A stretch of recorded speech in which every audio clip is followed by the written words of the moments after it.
Hello friends, Vyas institute of education में आपका स्वागत है। आज हम 12th मैथ का जो चैप्टर 6 है, एप्लीकेशन ऑफ डेरिवेटिव्स, इसे देखेंगे। इसके क्वेश्चन देखने से पहले हमें कुछ बेसिक फार्मूलाज हैं, उन्हें ध्यान में रखना होगा। जैसे पहला फार्मूला है घन का आयतन। घन का आयतन क्या होता है? v equal to A cube, यानी कि v बराबर a पर 3 की पावर। वृत्त की परिधि c इक्वल टू होता है 2 पाई आर। वृत्त की परिधि जो होती है वह 2 पाई आर होती है। वृत्त का क्षेत्रफल a equal to pi R square. गोले का आयतन v equal to 4/3 4/3 pi R cube. वृत्त का पृष्ठीय क्षेत्रफल a equal to 4 pi R square होता है। घन का संपूर्ण पृष्ठीय क्षेत्रफल 6a स्क्वायर होगा। इन्हें हमें याद रखना है। घन का वक्र पृष्ठीय क्षेत्रफल जो होता है, घन का संपूर्ण पृष्ठीय क्षेत्रफल, घन होता है इसका संपूर्ण पृष्ठीय क्षेत्रफल और वक्र पृष्ठीय क्षेत्रफल, इसमें कुछ अंतर। जैसे a है घन,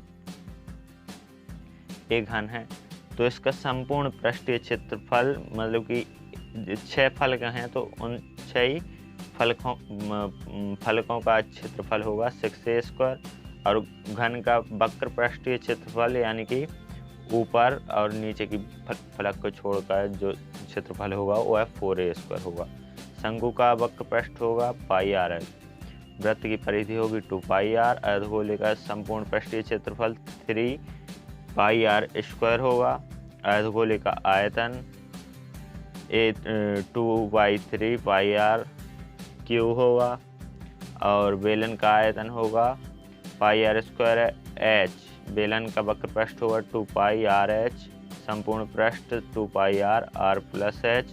शंकु का आयतन होगा 1/3 पाई आर स्क्वायर एच। और संपूर्ण पृष्ठ होगा शंकु का पाई आर आर प्लस एच। ये बेसिक फॉर्मूलास हैं जिन्हें हमें याद रखना है, तभी हम क्वेश्चंस को डील कर पाएंगे। अब आगे हम क्वेश्चंस पर बढ़ते हैं। फर्स्ट क्वेश्चन है, यदि एक घन की कोर 5 सेंटीमीटर प्रति सेकंड की दर से बढ़ रही है तो घन का आयतन किस दर से बढ़ रहा है जब उसके कोर की लंबाई 8 सेंटीमीटर हो? तो dA/dt किस दर से बढ़ेगा? 5 सेंटीमीटर प्रति सेकंड की दर से, यहाँ पर ये बताया गया है। अब इक्वल टू, जब उसकी कोर की लंबाई क्या हो? 8 सेंटीमीटर हो। जब कोर की लंबाई 8 सेंटीमीटर हो तब हमें निकालना है कि कितना होगा। तो v इक्वल टू जो घन का आयतन होता है वो होता है a क्यू। तो dV/dt, इसमें हम इसका डिफरेंशिएशन कर देंगे तो सूत्र है जो n क्यू का, तो x क्यू का हो जाएगा क्या?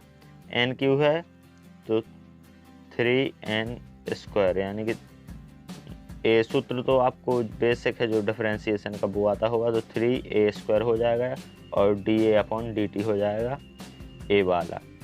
dA/dt क्यों हो जाएगा कि a क्यू है, इसमें हम 3a स्क्वायर तो लिख देंगे।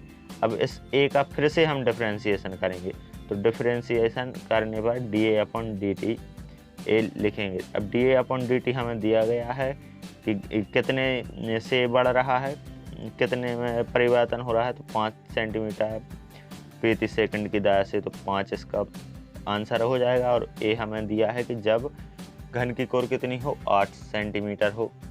तो 8 a का मान है, तो 8 का वर्ग करेंगे 64 हो जाएगा। यहाँ पर 5, यहाँ पर 3, 990 इसका घन सेंटीमीटर प्रति सेकंड आंसर आ जाएगा। ये आंसर है। अगला क्वेश्चन देखते हैं। अगला क्वेश्चन है, यदि घन की भुजा 2 सेंटीमीटर प्रति सेकंड की दर से बढ़ती है तो 3 सेंटीमीटर भुजा के घन के आयतन की वृद्धि दर क्या होगी? यदि, अब इसमें भी क्या है कि घन की भुजा बढ़ रही है, 2 सेंटीमीटर की दर से घन की भुजा बढ़ रही है, तो इसमें भी उसका आयतन बढ़ेगा। और 3 सेंटीमीटर जब उसकी भुजा होगी 3 सेंटीमीटर तब आयतन की वृद्धि की दर ज्ञात करनी है। तो ये भी बिल्कुल वैसा ही सवाल है कि इसमें dA/dt दिया गया है 2 सेंटीमीटर। जब भुजा A=3 होगी तब हमें ज्ञात करना है। घन का आयतन का सूत्र हमने बेसिक फॉर्मूला से हमने पहले करवाए हैं। घन के आयतन का सूत्र AQ लगाएंगे तो dV/dt = 3AQ A3A² dA/dt हो जाएगा। डिफ्रेंशिएशन इसका करेंगे। अब इसमें मान रख देंगे तो 3 × A का मान क्या है, 3 है तो ये 9 हो जाएगा। 3 × 3 9, यहाँ पर 2 हो जाएगा। ये 52 आंसर आ जाएगा घन सेंटीमीटर प्रति सेकंड। अब अगला क्वेश्चन हम देखते हैं थर्ड, क्योंकि हमें बहुत क्वेश्चन करने हैं तो थोड़ी स्पीड पकड़नी होगी। अगला क्वेश्चन क्या है कि एक वृत्त की त्रिज्या 3 सेंटीमीटर प्रति सेकंड की दर से बढ़ रही है। जब वृत्त की त्रिज्या 10 सेंटीमीटर हो तब किस दर से वृत्त का क्षेत्रफल बढ़ेगा। तो इसमें पहले तो हमें वृत्त का क्षेत्रफल याद होना चाहिए, क्या होता है πr²।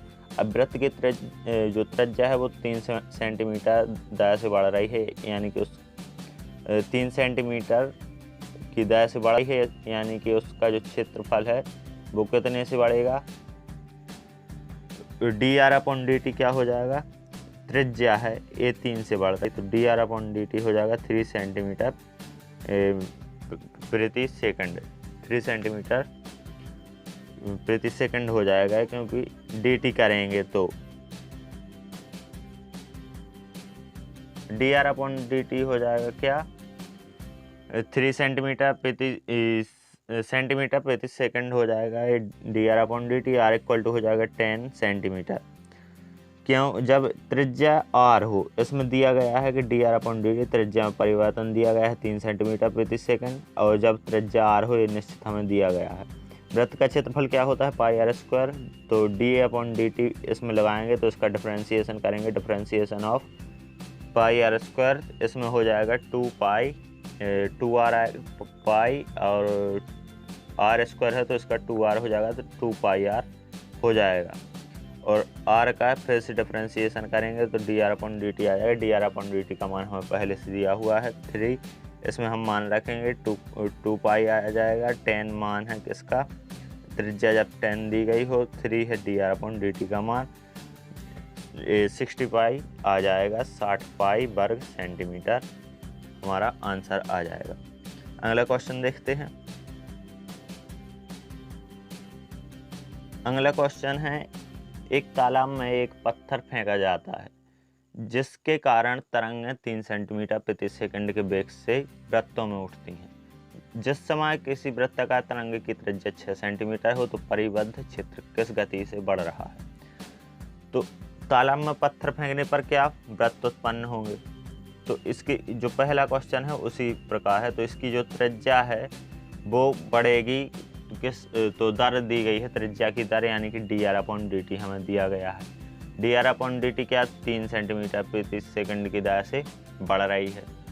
अब जब त्रिज्या कितनी हो, अब r भी इसमें दिया गया, जब r कितनी हो 6 सेंटीमीटर हो तब हमें इस वृत्त का क्षेत्रफल की गति किस गति से बढ़ रहा है ये ज्ञात करना है।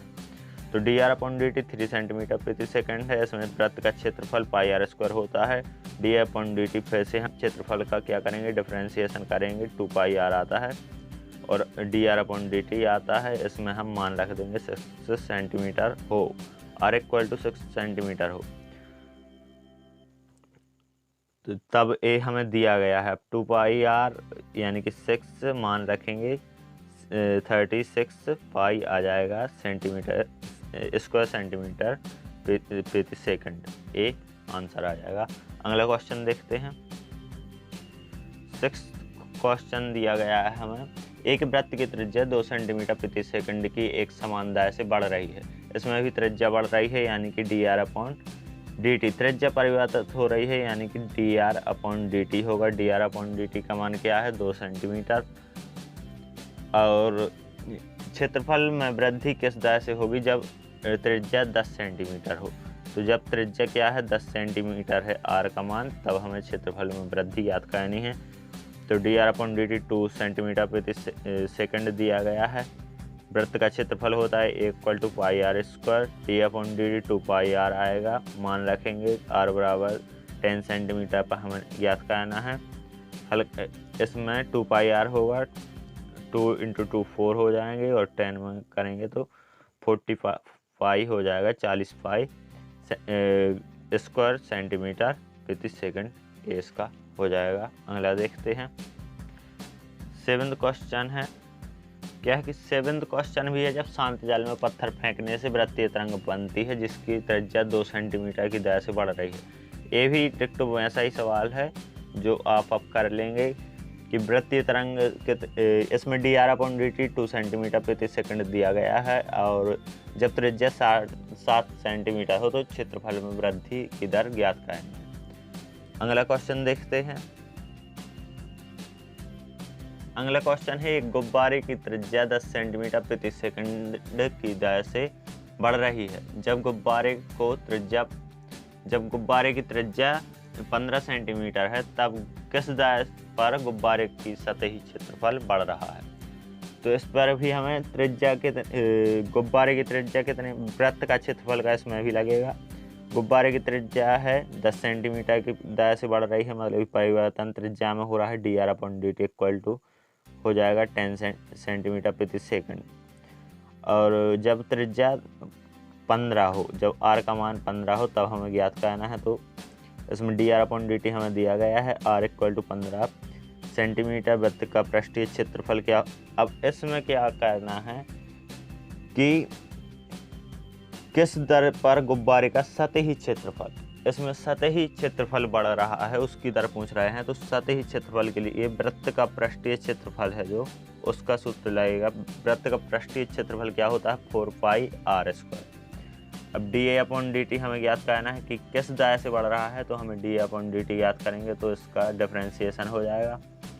डिफरेंशिएशन होगा तो आर का 2r हो जाएगा, तो ये 4 इंटू 2 हो जाएगा 8 pi R D R upon D T ये आ जाएगा। अब आर का मान हमारे पास है, D R upon D T का मान हमारे पास है। इसका मान रखने पर सॉल्व करेंगे तो ये 1200 पाई स्क्वायर सेंटीमीटर प्रति सेकंड आ जाएगा। अगला क्वेश्चन है, एक गोले के आयतन के परिवर्तन की दर इसकी त्रिज्या के सापेक्ष ज्ञात कीजिए जबकि इसकी त्रिज्या 3 सेंटीमीटर हो। तो गोले के आयतन के परिवर्तन की दर, माना त्रिज्या r व गोले का आयतन भी है, तब r इक्वल टू 3 सेंटीमीटर। इसमें त्रिज्या क्या दी गई है हमें 3 सेंटीमीटर दी गई है। अब गोले का आयतन में परिवर्तन की दर ज्ञात करनी है। एक गोले के आयतन के परिवर्तन की दर इसकी त्रिज्या के सापेक्ष ज्ञात करें, त्रिज्या के सापेक्ष करनी है। तो अभी क्या दिया रहता था कि त्रिज्या के सापेक्ष नहीं, अभी हम कहते थे। तो इसमें लास्ट में क्या आता था D R upon D T. अब हमें त्रिज्या के सापेक्ष ज्ञात करनी है तो D R upon D T नहीं आएगा, इसमें डायरेक्ट 3r स्क्वायर हो जाएगा। इसके आगे हम r का जो फिर से डिफरेंशिएशन करते थे और D R upon D T आता था वो नहीं आएगा। तो त्रिज्या 3 सेंटीमीटर है। अब चूँकि त्रिज्या के सापेक्ष ही हमें अवकलन करना है तो ये आ जाएगा डी वी अपॉन भी equal to 4/3 pi R cube होता है। आर के सापेक्ष अवकलन करने पर 4/3 पाई 3r स्क्वायर हो जाएगा। अब D R upon D T नहीं है यहाँ पर। अब इसे हल करेंगे तो 4 पाई इंटू 3 स्क्वायर हो जाएगा, 4 पाई इंटू 9 हो जाएगा। D V upon D R equal to 36 pi square centimetre प्रति सेकंड, ये इसका आंसर हो जाएगा। अगला क्वेश्चन देखते हैं। अगला क्वेश्चन है, साबुन के एक गोलीय बुलबुले का इस प्रकार प्रसार हो रहा है कि उसकी त्रिज्या 0.03 सेंटीमीटर प्रति सेकंड की दर से बढ़ रही है। जब बुलबुले की त्रिज्या 6 सेंटीमीटर हो तो इसके धरातल का क्षेत्रफल किस दर से बढ़ रहा है। तो साबुन के गोलीय बुलबुले का मतलब कि इसमें भी हमें D R upon D T दिया गया है, कितना 0.03 सेंटीमीटर। त्रिज्या में परिवर्तन कितना हो रहा है, D R upon D T 0.3 centimetre हो रहा है। अब क्या है कि इससे 0.03 है, इसे हम इसके 3/100 भी इसको हम लिख सकते हैं, क्योंकि ये दशमलव के बाद दो संख्या हैं तो नीचे भी हम 0 लगा देंगे और इसे a आ जाएगा। इसे हम सरल काय लेते हैं और त्रिज्या हमें 6 सेंटीमीटर पर हमें ज्ञात करनी है। तो पृष्ठीय क्षेत्रफल हम इसका ज्ञात करेंगे। तो बुलबुले का संपूर्ण पृष्ठीय क्षेत्रफल क्या होगा, 4πr²। dA/dt क्या होगा, 8πr into dr/dt। 8π into r का मान 6 है और dr/dt का मान 3/100 हमने यहाँ से निकाला था। इसे अब हम सॉल्व करेंगे तो 8 इंटू ए हो जाएगा,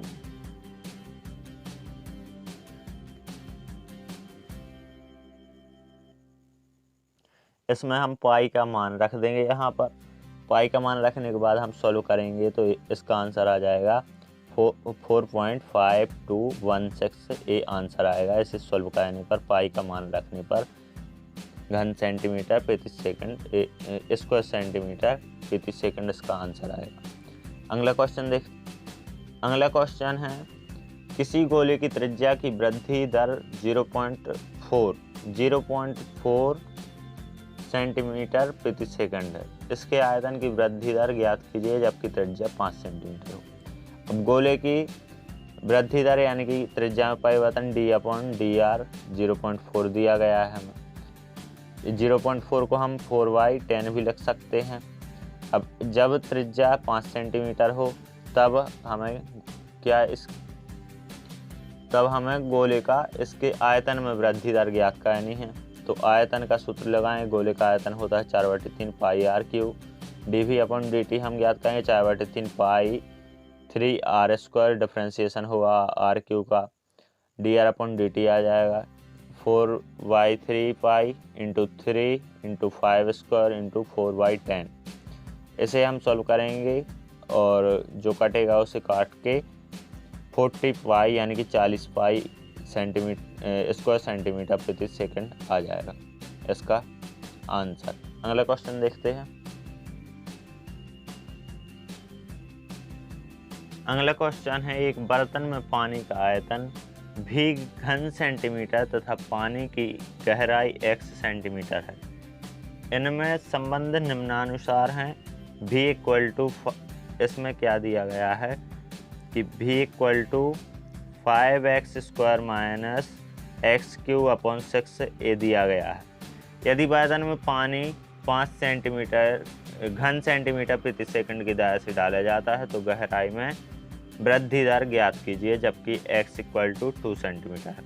तो बर्तन में पानी का आयतन क्या है, v घन सेंटीमीटर और पानी की गहराई x है। तब dV/dt हमें क्या दिया गया है, 5। क्यों, यदि बर्तन में 5 घन सेंटीमीटर प्रति सेकंड की दर से डाला जाता है यानी कि उसमें परिवर्तन क्या हो रहा है, dV/dt क्या दिया गया है, 5 घन सेंटीमीटर स्क्वायर प्रति सेकंड, घन सेंटीमीटर प्रति सेकंड। अब v = हमें क्या दिया गया है, 5x² माइनस x³/6। अब इसमें हमें गहराई में वृद्धि दर ज्ञात करनी है यानी कि dV/dt ज्ञात करेंगे। इसका हम अवकलन कर देंगे, डिफरेंशिएशन अवकलन करेंगे। तो अब इसमें अवकलन और गणना इसी का पूरा सवाल है और इन्हें हमें बना करके दे दिया है। इसे अब हम सॉल्व करेंगे और x के सापेक्ष करेंगे। नहीं, dx/dt a हम 5, इसमें हमें dx/dt ज्ञात करना है। dx/dt ज्ञात करना है, dV/dt हमें दिया गया है तो dV/dt का मान हम रख देते हैं 5 और 5x² है तो ये हो जाएगा 10x और dx/dt जो को हम लिखेंगे यहाँ पर x³/6 है तो 3x²/6 हो जाएगा dx/dt जो को हम लिखेंगे, एक कट जाएगा। अब आगे 5 हम यहाँ पर लिख देंगे dV/dt का मान, dx/dt एक कॉमन ले लेंगे 10x माइनस x²/2 यहाँ पर बचेगा अब इन्होंने बोला है कि x बराबर 2 पर हमें x बराबर 2 सेंटीमीटर पर हमें ज्ञात करना है, तो x का मान हम 2 रख देंगे तो dx अपन dt निकल आएगा 5/18 सेंटीमीटर प्रति सेकंड। ये इसका आंसर हो जाएगा। अब अगला क्वेश्चन देखते हैं। अगला क्वेश्चन हमारे पास है 10 फुट लंबी एक छड़ AB अपने सिरे, इसे अब समझना है, चित्र के अनुसार समझना है इसे। 10 फुट लंबी एक छड़ AB अपने सिरों A और B पर दो परस्पर लंब रेखाओं OX और OY के साथ गतिशील है।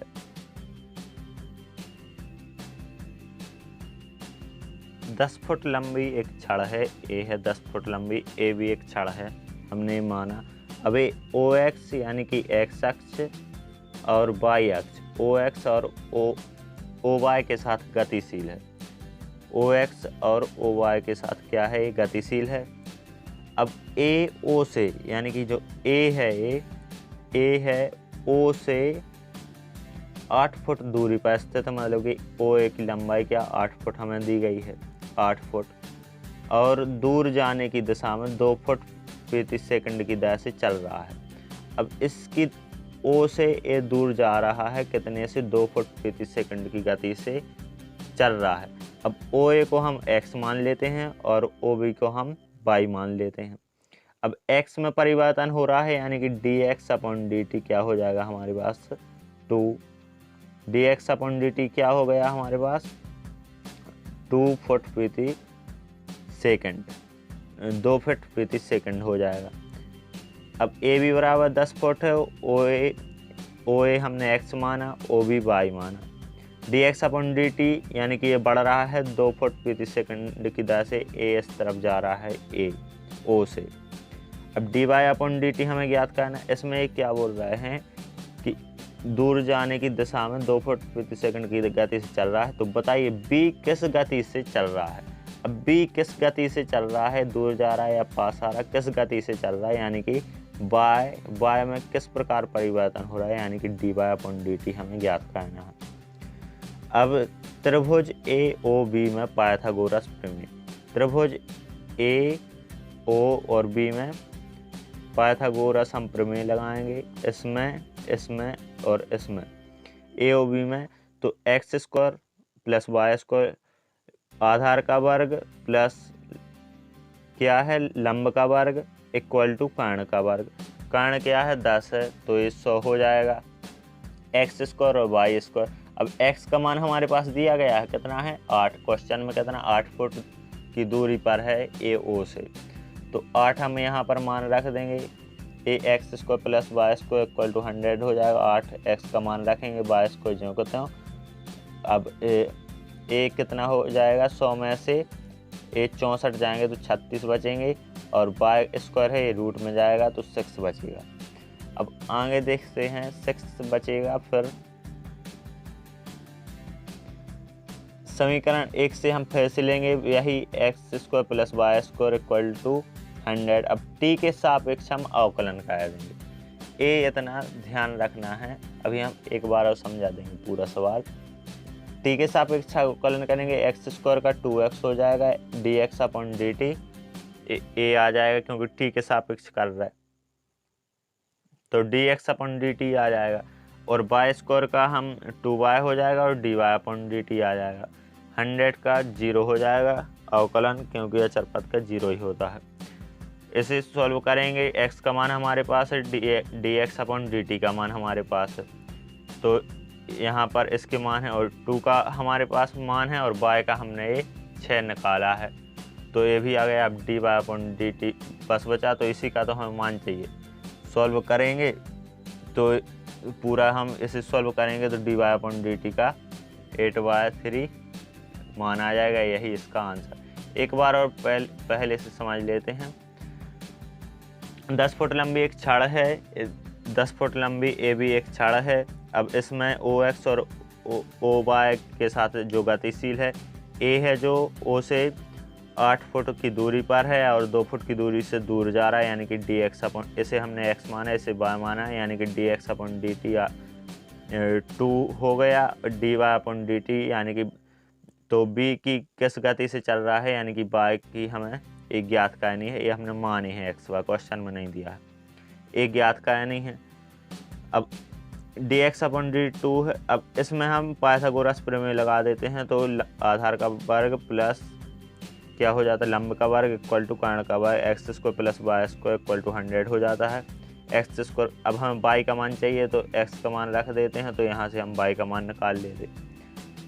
वाई का मान निकालने के बाद यही समीकरण हम दोबारा से लिखते हैं और टी के सापेक्ष क्या कर देते हैं, अवकलन कर देते हैं। अवकलन करने के बाद हमारे पास एक्स का मान भी रहता है, x का मान रहता है, यहाँ पर dx अपॉन dt का मान रहता है, y का मान हमने निकाल ही लिया था, 6 आता है। अब dy अपॉन dt बचता है, इसे हम सॉल्व करेंगे, 8/3 फुट प्रति सेकंड ये आंसर आ जाता है। इसके आगे क्वेश्चन हम नेक्स्ट वीडियो में देखेंगे। कितने क्वेश्चन हैं इस एक्सरसाइज में, 25 क्वेश्चन हैं। एक्सरसाइज है प्रश्नावली 6.1, इसमें 25 क्वेश्चन है, ये अब नेक्स्ट वीडियो में देखेंगे। Share, subscribe and like. Thank you.